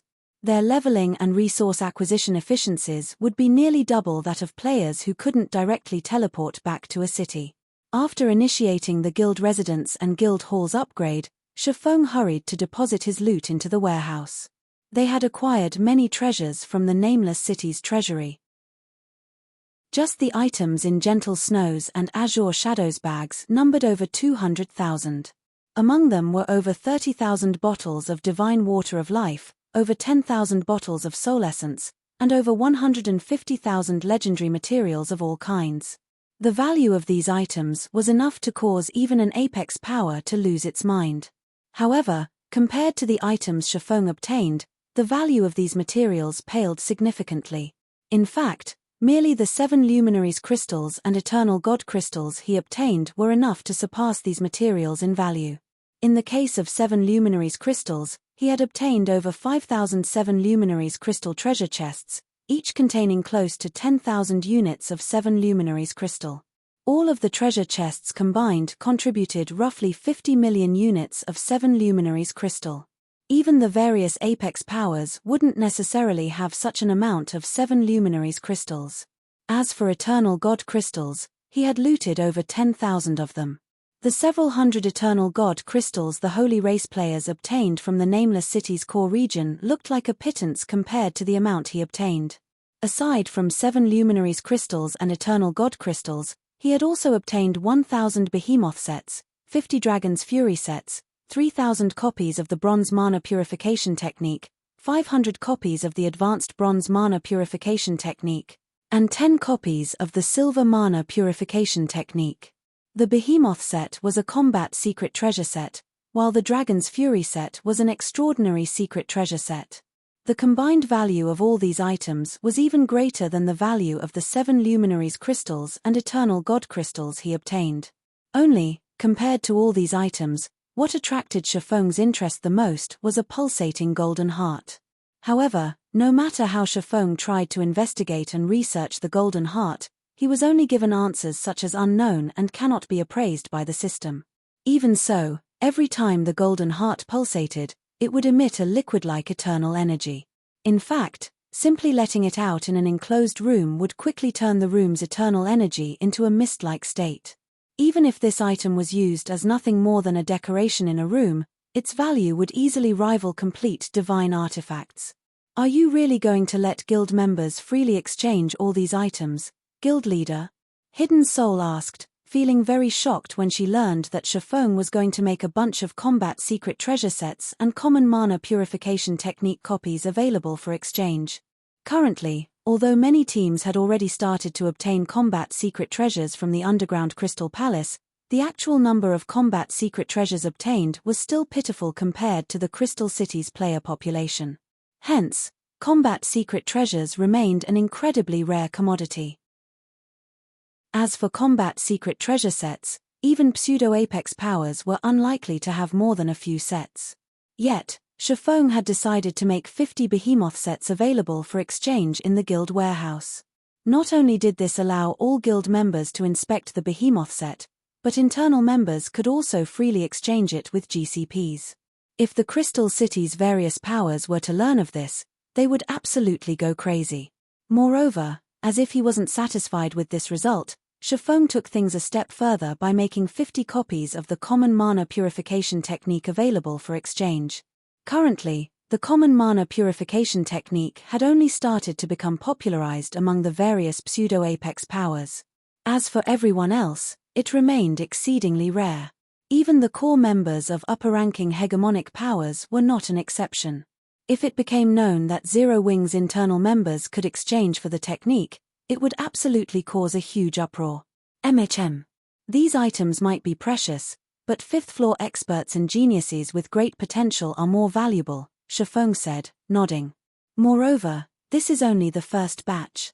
Later on, I will make the bronze purification technique and extraordinary secret treasure sets available for exchange as well. Even the extraordinary secret treasure sets. Hidden Soul couldn't help but look at Shifeng in astonishment. It had only been a day since she had returned from the Western continent. Previously, Zero Wing didn't even own a single extraordinary secret treasure. Yet, Shifeng was now prepared to make extraordinary secret treasure sets available for exchange to internal members. This situation made her wonder what exactly she had missed by returning to the Eternal Continent ahead of everyone else. How did Zero Wing suddenly become so wealthy? By the way, I'll give this fantasy secret treasure to you on loan for now. As for the GCPs needed to exchange it, you can take your time repaying it, Shifeng said as he handed Hidden Soul the Wind Dragon secret treasure. Hidden Soul was one of Zero Wing's vice guild leaders, yet she was still a step away from becoming a fifth-floor expert. Now that Zero Wing already had many fifth-floor experts, if Hidden Soul's strength did not improve, she would have difficulty convincing others of her leadership. However, if Hidden Soul had the Wind Dragon secret treasure's help, she should be close to matching even Golden Masters. Subsequently, time passed, and half an hour went by in the blink of an eye. Suddenly, a pillar of light enveloped the entirety of Zero Wing's residence, and all players inside the residence simultaneously received a system notification. System: Zero Wing's residence has been successfully upgraded into an advanced guild residence. If you find any errors, broken links, non-standard content, etc., please let us know. Report chapter so we can fix it as soon as possible. Chapter 3560, Chapter 634, Zero Wing's 3 Overlords. Chapter 3560, Chapter 634, Zero Wing's 3 Overlords. Chapter 634, Zero Wing's 3 Overlords. Zero Wing's residence, Guild Hall. The Guild Hall's lobby was packed with Zero Wing members waiting in line in front of the Guild's commission counter, all looking to pick up guild quests. So many people were waiting in line that they filled half of the lobby. If players from other guilds could see this sight, they would most certainly be astonished. Normally, players in a guild would be reluctant to take on guild quests. It was especially so in the Eternal Realm. This was due to guild quests requiring players to leave the confines of NPC cities and enter the wilderness. Many Holy Race players currently roamed the Eternal Continent's wilderness. If players from the two races met, a battle was bound to ensue. And because the risk of death was very high during such events, few members of the various guilds were willing to challenge guild quests. However, the situation was completely different in Zero Wing. Zero Wing's members happily took on guild quests, their behavior making it seem as if they did not care about the high risk of dying to Holy Race players. As everyone waited for their turn to select a guild quest, a team of 20 players walked into the lobby. The team was of modest size, but nearly half of its members were fifth-floor experts. The leading middle-aged male berserker was even carrying a legendary spear and wore a legendary helmet, and his imposing presence was no different than that of Tier 6 players. Meanwhile, when the male berserker and his team appeared, they immediately drew the attention of everyone in the lobby. Boss Samsara is back. Boss Samsara's aura is incredible. As expected of the man who led the annihilation of dozens of holy race teams, I can see why even the holy race's various powers have started to offer bounties for his head. With how strong Boss Samsara is, I think Boss Black Flame is the only person in the guild stronger than him. I heard many guilds have tried to poach him during this period, with some even offering permanent residency in a first-tier city. When the Zero Wing members in the lobby looked at the 20-man team's leader, feelings of awe and envy filled them. Fervent Samsara, formerly the commander of the Samsara Adventurer team, Fervent Samra had chosen to join Zero Wing with his Adventurer team in order to obtain the secret crystal trading firm's advanced membership. Meanwhile, after joining Zero Wing, his performance in the guild impressed many Zero Wing members, especially in dangerous wilderness maps. He had even made Zero Wing's name known in the surrounding NPC cities. Now, even though Fervent Samsara wasn't an executive member of Zero Wing, his influence in the guild had surpassed even that of Zero Wing's several vice guild leaders. Amidst everyone's discussions, Fervent Samsara and his team approached the corner of the first-floor dining area. Seeing this, everyone in the lobby quieted down. Currently, seated in the corner that Fervent Samsara approached was another team of players. The team was much larger than Fervent Samsara's team, consisting of 50 players. Moreover, 1/3 of the team's members were fifth-floor experts. Meanwhile, the leader of this larger team was Heavy Abyss, a female guardian knight clad in icy blue heavy armor. Although Heavy Abyss's helmet prevented others from seeing her face, going by the outline of her armor, she was definitely a stunning beauty. In fact, many guild members suspected that Heavy Abyss could probably rival the guild's several vice guild leaders. However, compared to Heavy Abyss's appearance, everyone in Zero Wing was more curious about her strength. Heavy Abyss was originally a solo player operating in the Crystal City of Secrets. Like Fervent Samsara, she had joined Zero Wing to enjoy the secret crystal trading firm's advanced membership. However, unlike Fervent Samsara, Heavy Abyss had only started to form her team after joining Zero Wing and impressing the guild's other fifth-floor experts with her strength. As for how strong Heavy Abyss was exactly, it remained a mystery to everyone in Zero Wing. But based on her performance thus far, everyone knew she was in no way inferior to Golden Masters. Combined with the fifth-floor experts who followed her, her influence in Zero Wing was already comparable to Fervent Samsara, and everyone recognized her as one of Zero Wing's 3 overlords. Have those two ever gone out of their way to interact with each other? What's going on? Why are 2 of Zero Wing's 3 overlords suddenly having a meeting? Is something big going to happen soon? The Zero Wing members in the lobby were astonished when they saw Fervent Samsara's team taking a seat before Heavy Abyss's team. Zero Wing's guild leader, Black Flame, Fervent Samsara, and Heavy Abyss were recognized as Zero Wing's 3 overlords.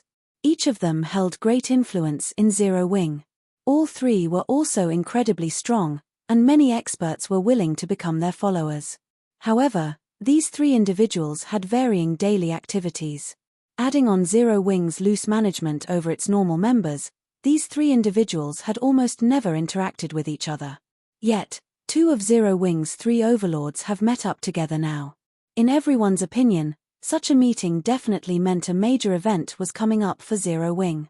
Greetings, Commander Abyss. This should be our first official meeting, right? After taking his seat, Fervent Samsara greeted the heavily armored woman before him. Then, in a tone of amazement, he continued, "You are as powerful as the rumors say. In terms of concentration, I think you are already the undisputed number 1. Unless his senses were playing a trick on him, he was certain that the concentration of the woman before him had already reached the Tier 6 advanced standard. For a Tier 5 Guardian Knight, this was an unbelievable achievement. "You are too kind, Commander Samsara," Heavy Abyss replied in a clear and ethereal voice. However, there was no hint of joy or delight in her tone. "You are not bad, either. Now that you have fused an advanced lore already, you can probably challenge your Tier 6 promotion anytime and immediately become the Crystal City's strongest player. You are indeed amazing, Commander Abyss. Fervent Samsara laughed heartily, unfazed at having his secret seen through. In that case, let's get straight to the point. Are you here to talk about the Skylight Association's invitation? Heavy Abyss asked. That's right. Fervent Samsara nodded. I'm sure you've already looked into it, but Skylight has been developing rapidly at the capital, and it is now looking to expand into the Crystal City. To do that, it needs local experts familiar with the city's situation. Skylight's representative has offered me 10 permanent residential slots in a first-tier city and a spot on their board of elders. They are also willing to help cover my contract penalties with Zero Wing. I trust that you have received a roughly similar offer. I also heard that you have been helping our several Vice Guild leaders train during this period. Do you have any suggestions? Suggestions? Calmly smiling under her helmet, Heavy Abyss asked, are you suggesting that I suggest to the guild leader to further reduce the restrictions on outer members like us? Fervent Samsara did not respond verbally and simply looked at Heavy Abyss in silence, obviously acknowledging Heavy Abyss's words. If Fervent Samsara had to be honest, he had nothing negative to say about his time with Zero Wing. The atmosphere among the guild's outer members was rather lax, with few restrictions, and Zero Wing remained the only guild that could guarantee players access to the secret crystal trading firm's membership.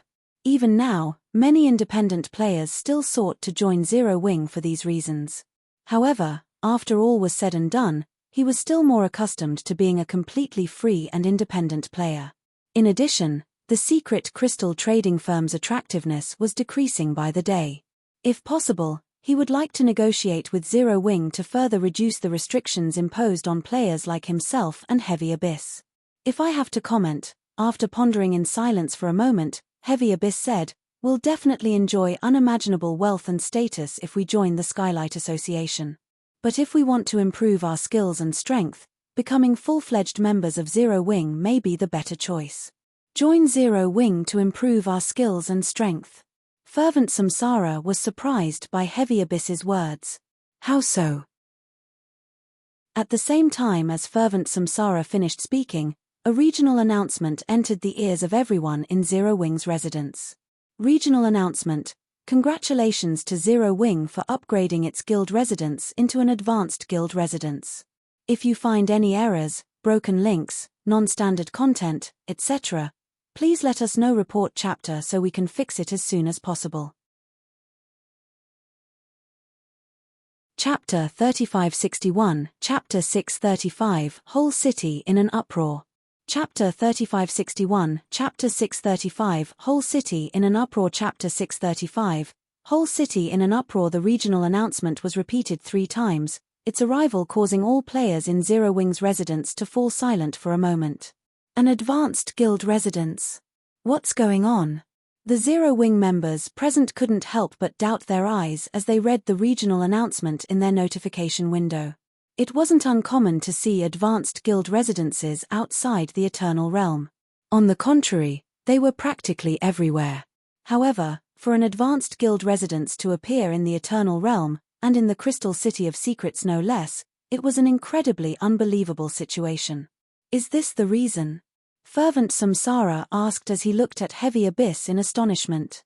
An advanced guild residence might be of little significance to players outside the Eternal Realm, but it was a matter of great significance for players living in the Eternal Realm. Guild quarters. This was one of the privileges available only to advanced guild residences and above. Guild quarters allowed guild members to have their own private residence within the guild residence. With it, no matter how far players traveled, so long as they remained in the Eternal Realm, they could immediately teleport back to their guild quarters on demand. Such a privilege was invaluable in the Eternal Realm. However, Heavy Abyss was similarly stunned by this situation. Her suggestion to Fervent Abyss was based entirely on the astounding growth rate of Zero Wing's Vice Guild leaders. It wouldn't be an exaggeration to say that the several Vice Guild leaders' growth in strength was unprecedented. Not to mention, Zero Wing was willing to go to great lengths to nurture its internal members, which could be seen by how it had arranged for fifth-floor experts other than herself to train its internal members. With how generous Zero Wing was toward its internal members, if she and Fervent Samsara became Zero Wing's internal members, they might just be able to further develop their skills and strength. But Zero Wing suddenly coming into possession of an advanced guild hall was definitely beyond her imagination. However, before anyone could react, everyone inside the guild hall was forcibly teleported to the residence's front plaza. At the same time, the guild hall started to rapidly transform before everyone's eyes. Then, after just 10 seconds, a 10-story guild hall took shape before the Zero Wing members in the plaza. Quick! Secure some guild quarters right away. Buying GCPs at a high price. Buying GCPs at a high price. Following the appearance of the new guild hall, the Zero Wing members promptly snapped out of their dazes and charged into the building, wanting to be the first to exchange a guild quarter. Meanwhile, after many Zero Wing members arrived at the guild's exchange point, they were once again shocked by the items made available for exchange using guild contribution points. Crazy. Zero Wing must be crazy. Oh my god. 50 combat-ranked secret treasure set. Am I hallucinating? Mana purification technique? Wasn't this thing rumored to be available only to the various major guilds' core members? Everyone couldn't believe their eyes when they saw the list of items that could be exchanged in the guild warehouse.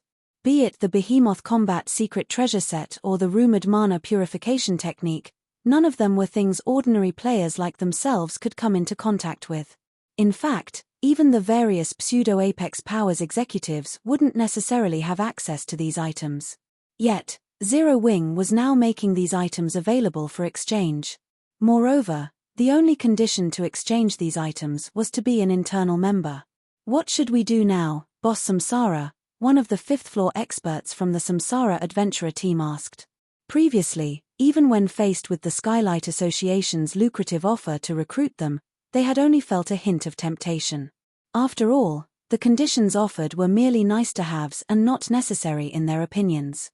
However, it was a completely different story for Zero Wing's internal benefits. They would be blatantly lying if they said they didn't want them. No wonder our dear guild leader never paid much attention to the management of outer members, Fervent Samsara said, taking a deep breath after he finished looking through the warehouse's exchange list.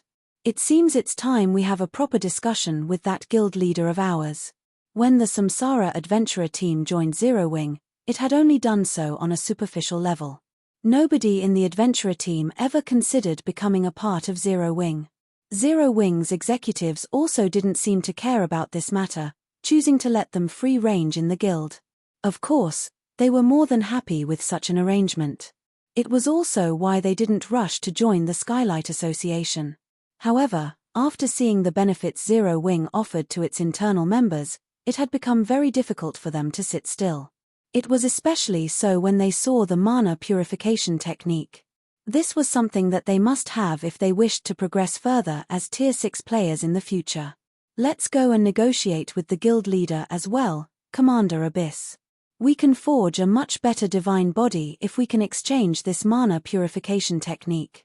Similar to the Samsara Adventurer team, many of the fifth-floor experts in Heavy Abyss's team were also tempted by Zero Wing's internal benefits. At worst, we'll offer to sign a 10-year contract with Zero Wing. So long as we can get our hands on the Mana Purification Technique, even serving Zero Wing for a decade wouldn't be a problem. Their desire for the Mana Purification Technique was blazing hot. Meanwhile, their interest in joining the Skylight Association could be described as lukewarm. Okay. I'll try to talk to him, Heavy Abyss said, sighing helplessly. Her original intention was to distance herself from Zero Wing's internal affairs as much as possible.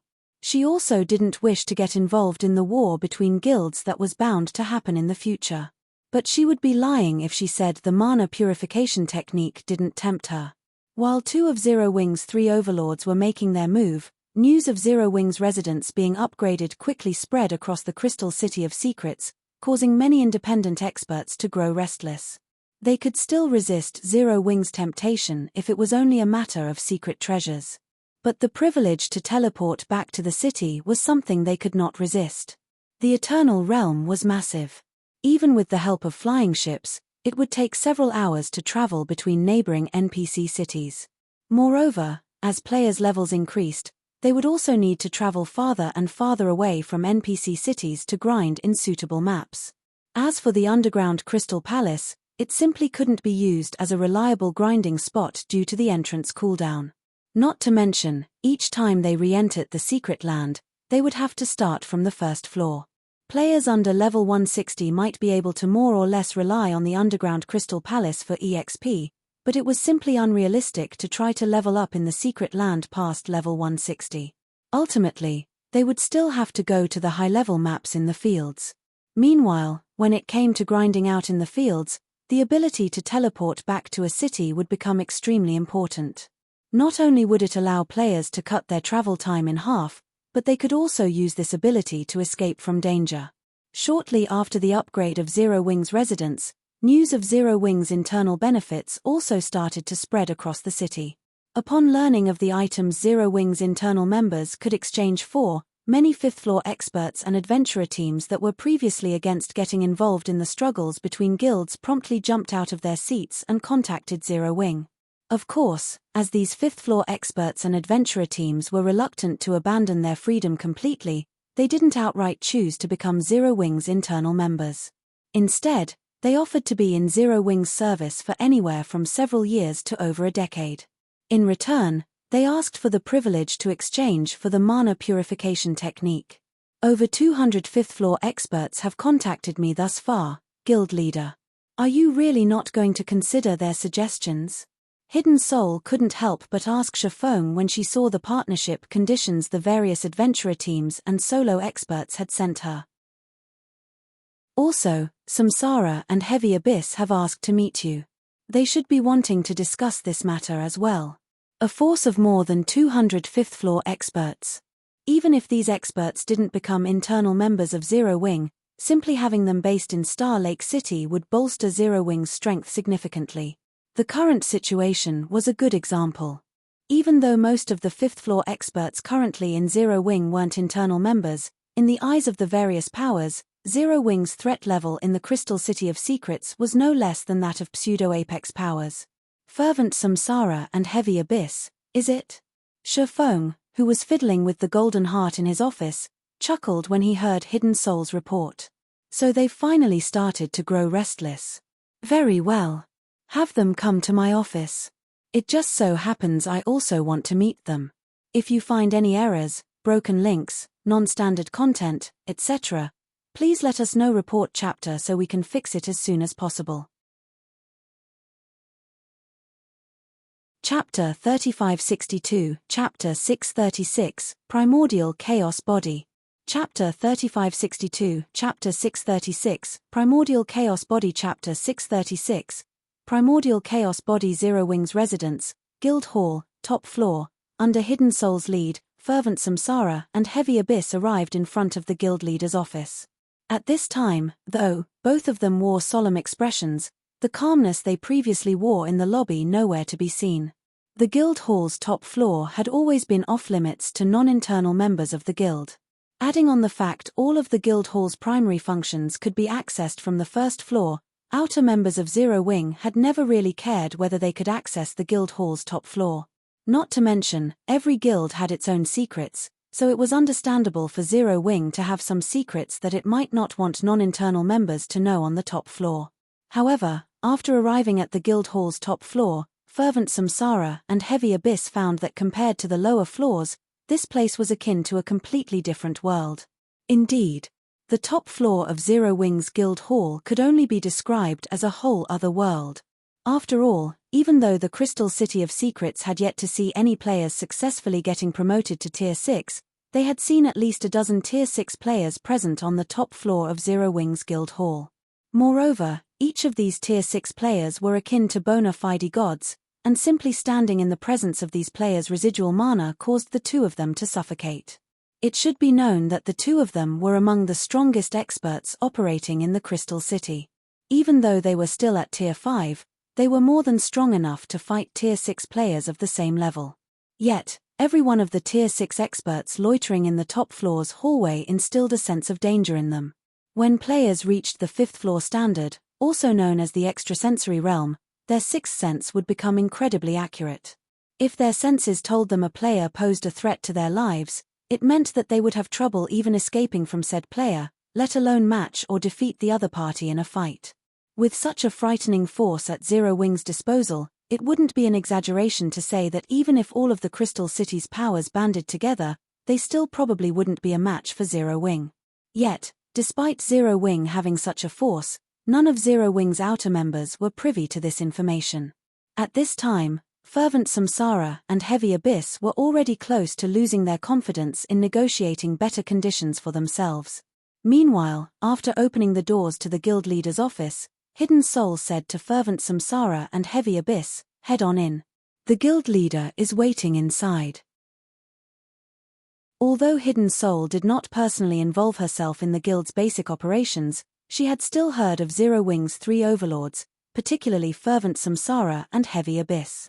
In terms of influence over Zero Wing's outer members, Fervent Samsara and Heavy Abyss had exceeded even Zero Wing's guild leader.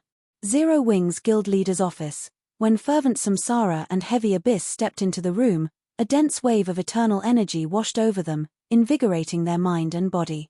Immediately afterward, they couldn't help but be shocked by the scene in front of them. Currently, inside the spacious office, a young man could be seen sitting behind the soul desk in the room, holding a pulsating golden heart in his hand. Despite being a Tier 5 player, the young man exuded an aura comparable to the Tier 6 experts in the hallway.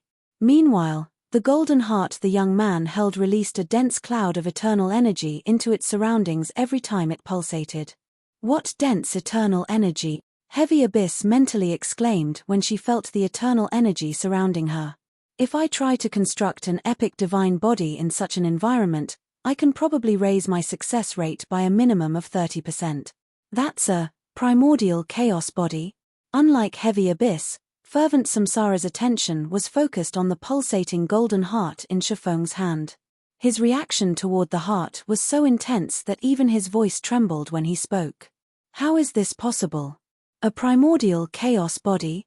Shifeng was a little taken aback by the words from Fervent Samsara's mouth.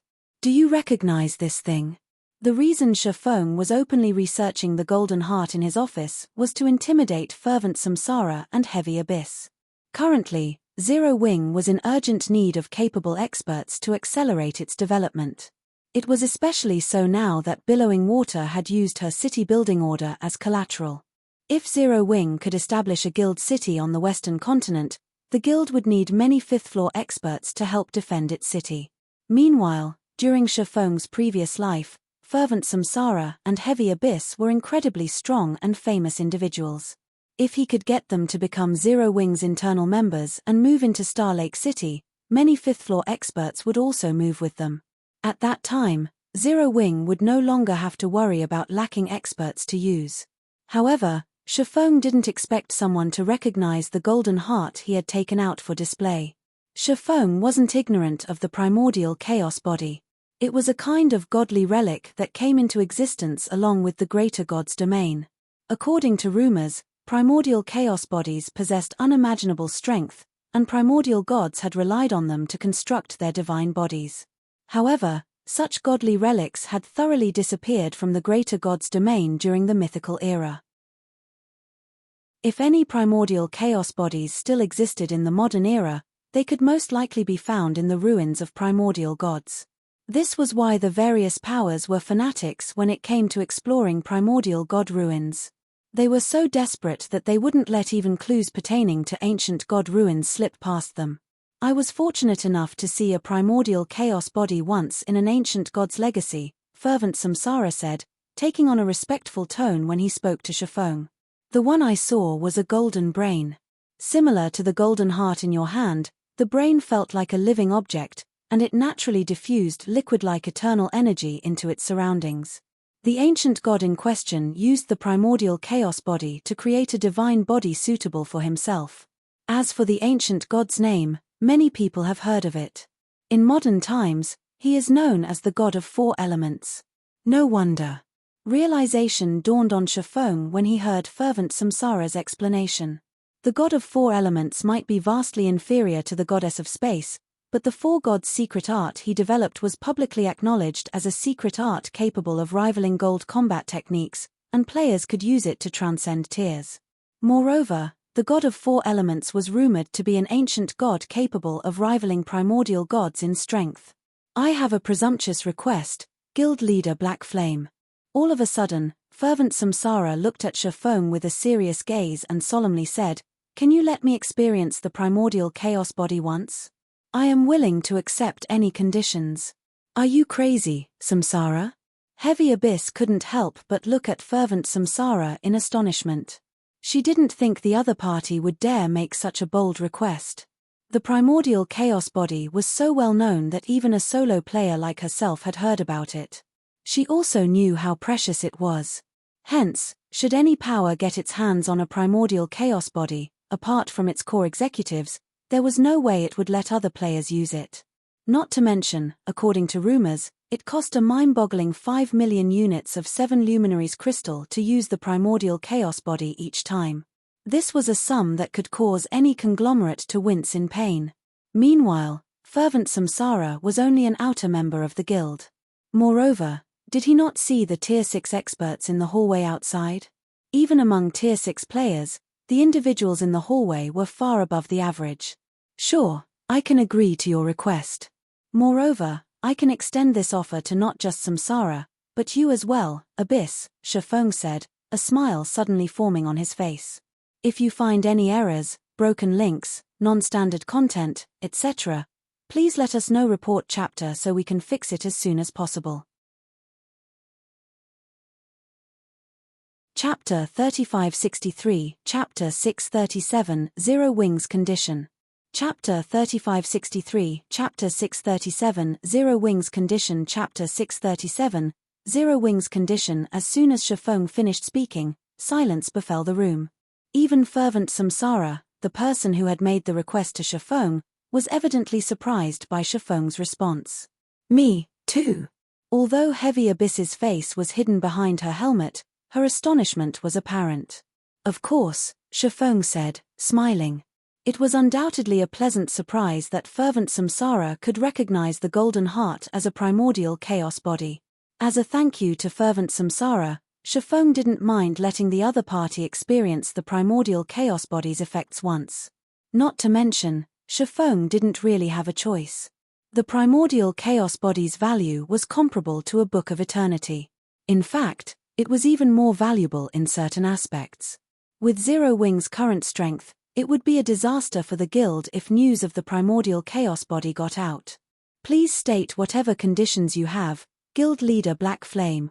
I'll do my best to fulfill them all," fervent Samsara said without hesitation. Heavy Abyss also looked at Shafong with curiosity. She would be lying if she said she wasn't interested in the primordial chaos body. After all, it was one of the few items that could let players reach the realm of primordial gods in the greater gods domain. Moreover, unlike players who relied on divine artifacts, the strength they gained via the primordial chaos body would belong entirely to themselves. "My conditions are simple," Shafong said, chuckling. "In addition to becoming Zero Wing's internal members, you only need to use 1 billion GCPs or 5 million units of 7 luminaries crystal to exchange it. 1 billion GCPs or 5 million units of 7 luminaries crystal. Fervent Samsara nearly choked when he heard Shafong's condition. Of course, he wasn't surprised at the condition of needing to become an internal member. After all, no sane power would give away such a precious opportunity to an outsider. In fact, simply becoming an internal member could already be considered a lax condition. The only problem was the payment of 1 billion guild contribution points or 5 million units of 7 luminaries crystal. He could afford neither of these two payment methods. It was especially so for the 5 million units of 7 luminaries crystal. Even conglomerates would have difficulty taking out such a large sum on short notice, let alone an individual player like himself. Shafong's condition similarly stumped Heavy Abyss. Even though there was an opportunity to experience a primordial chaos body's effect placed right before her, she lacked the money and resources to secure it. "Of course, I am aware neither of you can afford to make such a large payment right away, Shifeng added when he noticed the awkward looks on fervent Samsara and heavy abyss. I can loan the two of you the necessary resources once you become internal members of Zero Wing. That way, you two can get promoted to Tier 6 quickly and avoid missing out on the Eternal Realm's many opportunities. I appreciate your understanding, Guild Leader, fervent Samsara said, growing ecstatic when he heard Shifeng's words. Can we experience the primordial chaos body immediately after signing our contract at the Guild's headquarters, Guild Leader? Heavy Abyss asked for further confirmation. Honestly, she found it hard to believe Shifeng would offer them such loose conditions.